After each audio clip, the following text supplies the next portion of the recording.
So, Willie, we want to know, do you think you're going to cry tomorrow? Well, Michael and Don, I think it's like a 60-40 that I probably will lose it. I don't know how I cannot. I'm an emotional guy, but, I got to keep it together. But it's going to be impossible. It's going to be an unbelievable day.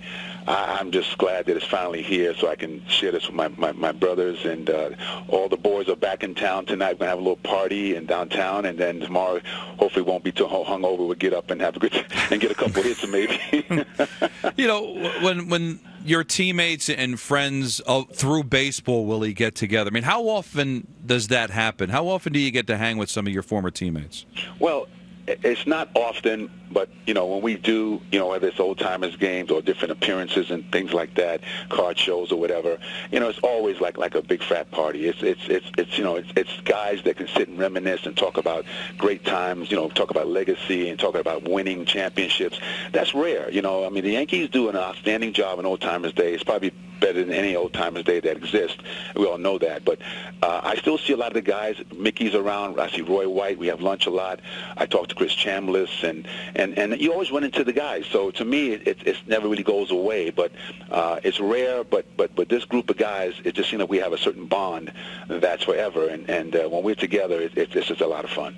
What does this plaque mean to you? Because I mean, I know your time with the Yankees was a cherished time. So what does this mean? Where you'll be part of forever? You can't put it into words, Michael. And since the first day I walked in Yankee Stadium, old Yankee Stadium, in 1976, I was pinching myself. Now, when Debbie Diamond calls me and tells me I'm going to be, out in Monument Park on Old Timers Day, I'm slapping myself now. It's crazy. You can't even fathom. You can't put it into words. I've been trying to come up with a way to express myself, but there's no way you can do it. A kid from Brownsville, Brooklyn, gets this opportunity to rub elbows with the greats of Yankee history.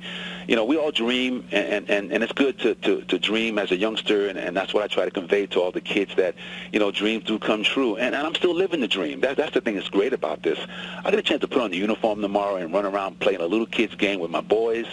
And on top of that, be out in Monument Park forever. Michael, you can't express it. You can't really say how it feels because there's no words. What jumps out at you? Is there a game? Is there a season? Is there a moment that when you put that uniform back on springs to mind?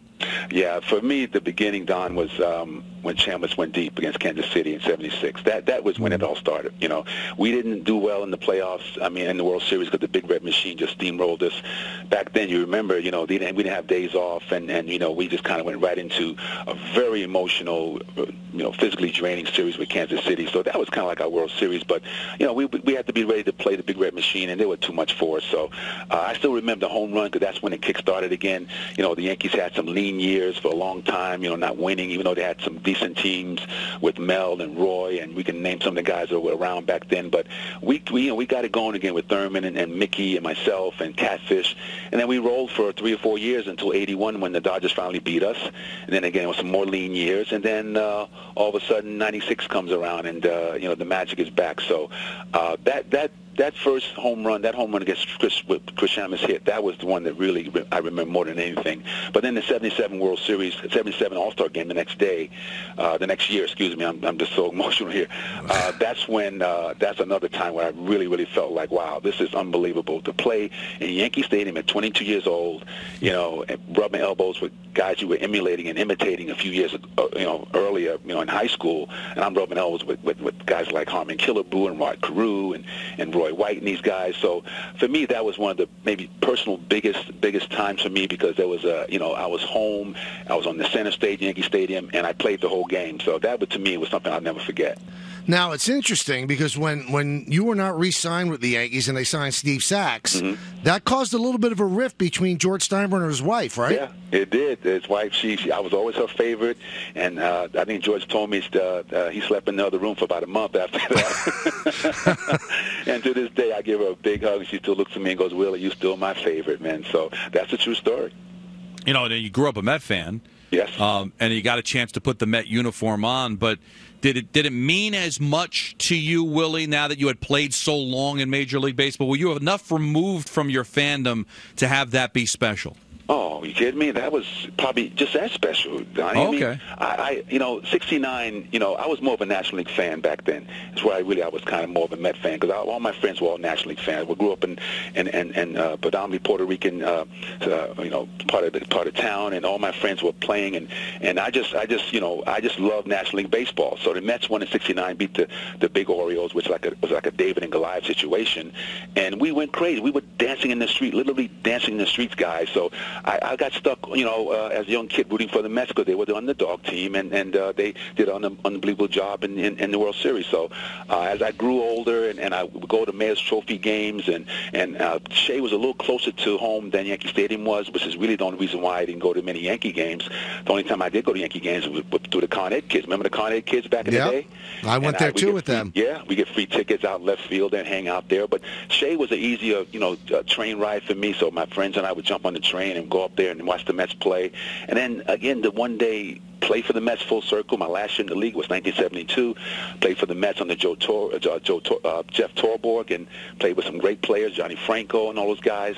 And then, a few years later, get a chance to manage the team you actually grew up rooting for. Yeah. Come on, guys. That's what I mean. How can I describe how I feel? How can I describe, and put into words the storybook, unbelievable dream that I've been living for 40 years? I mean, and your first date with Gretchen was a Met game, right? Yeah. So our first legitimate date when I actually saved my allowance and was able to go to Nathan's afterwards on 42nd Street and buy a hot dog and some fries. And I took her to a game, and she knew nothing about baseball at the time, but I just was my excuse to take her on a date and also watch baseball. Now, I don't know if you saw your ex-teammate Goose Gossage's comments today in the paper, but he's echoed a lot of people. Now, you managed the Mets, and they ended up letting you go. But if you look at your numbers with the Mets, you did a very, very good job there. And since then, they haven't sniffed the playoffs. And Gossage says, I don't understand why Willie Randolph has not been a manager. He said, I don't get it. I don't understand it, and it should be corrected. He said he should get a plaque and he should get a managerial job. Willie, have you thought about it? Why have you not gotten a job yet? Michael, I wish I could tell you. I wish I can explain what that's all about, but I don't. I mean, you have to talk to the powers that be. I'm very proud of my tenure with the Mets. As you know, obviously we got one pitch from going to the World Series, and I was very proud of that group.